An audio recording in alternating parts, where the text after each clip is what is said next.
One thing I'm learning is that if you don't establish your identity, if you don't become who you're meant to be or work on who you want to be, every little space and place you can end up in this world can give you an identity. If it's a job, they can give you a role. You know what I mean? They can give you a description of what you're supposed to do and responsibilities and exactly how much you're paid. Like, they will give you an identity. If you're in a relationship where you don't own your power, but somebody else feels like they have the right to, they will tell you who you are, even if you aren't that person. So it doesn't even matter if we went through trauma or if we were never taught and guided and so we're more naive. The world doesn't care about why we don't have an identity, okay?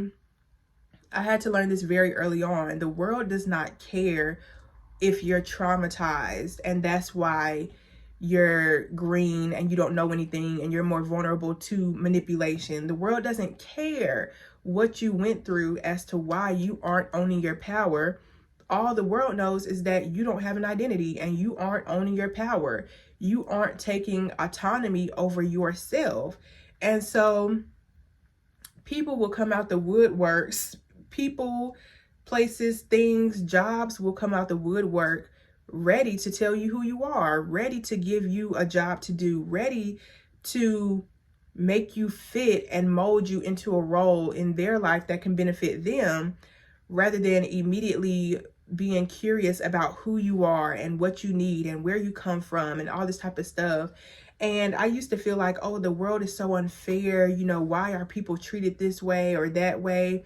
Why is the world so evil? Why are some people evil? Because not all of the world is evil, but enough of it is to the point where, like, if you don't know yourself, you might as well just call yourself bait. Like, you might as well just, you know what I mean? Like, it's enough evil people in this world where it's not safe to not have an identity.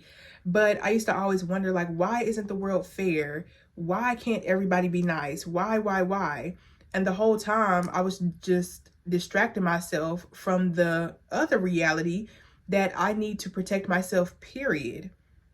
Unfortunately, you never know who's truly for you and who's not until you can establish that relationship enough where it's like, okay, I can trust this person because they're consistent. I can trust this person because they treat me the same way. They still see me as a friend or somebody they love, no matter who's around us. You know what I mean? But discovering who somebody else is, discovering if they're really for you or not, takes you knowing yourself. It takes you knowing your boundaries. It takes you knowing what to look out for, or, you know, it just takes you having a certain level of awareness of yourself in order to mingle with people. It takes a certain level of awareness and autonomy over yourself to mingle and network and find out who's for you and who's not. But if you're walking around naive and not knowing who you are, maybe it's because of childhood trauma, maybe it's because of a bad relationship or some abusive person, but regardless of the why, I think it's a lot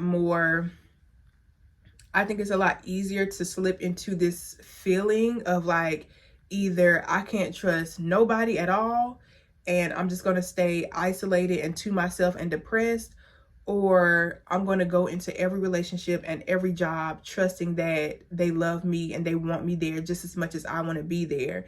And that's unfortunately not the truth either. Like, you can't go too far in either direction. You know what I mean?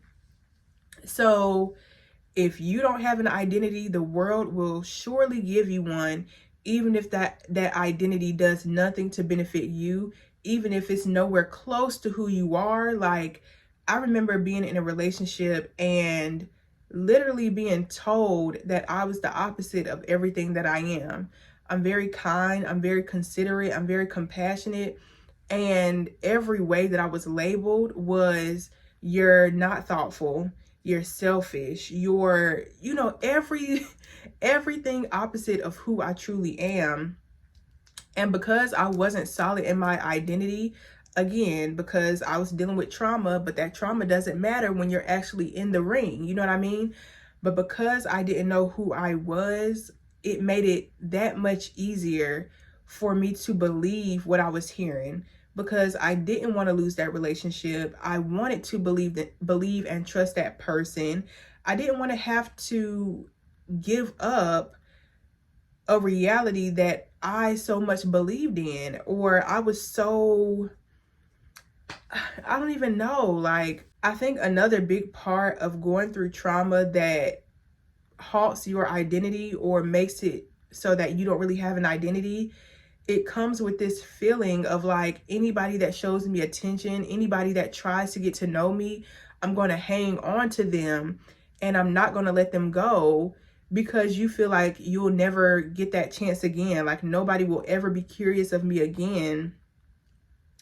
But the thing is, manipulative people want to get to know you. Like, people who want to use you want to get to know you. They want to know everything about you so that they can see if you have a support system or not. They want to know if you have confidence or not. Like, are you going to put up a fight or not? So somebody wanting to get to know you, or somebody that's curious of you, that doesn't immediately mean they have the best intentions for you, nor would they be safe. Like, sometimes that's a part of the plan as well. Not all the time, but we have to look out for that. You know what I mean?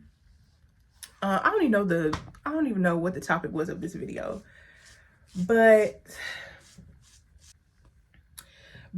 on the flip side, when you're ready to take control of your life and take control of yourself, you have the right, you have the ability to create an identity for yourself. Like, you get to name who you are. You get to step into the role or create the role that you want to operate in. Like,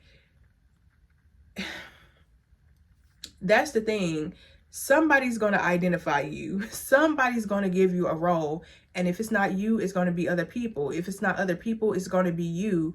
But when you decide to take control over your life and be the government of yourself, you also have to accept that not everybody else is going to accept that version of you. Not everybody else is going to want you to take control over your life and find what it is that you're meant to do and find your purpose and walk in alignment and be your authentic self and stuff like that. Unfortunately, especially if you went through trauma, there may be a lot of people around you who benefit from you not knowing yourself, who benefit from you being so desperate for validation because you don't get it from anywhere else. Or maybe they're a family member and you really just want to be in their good graces.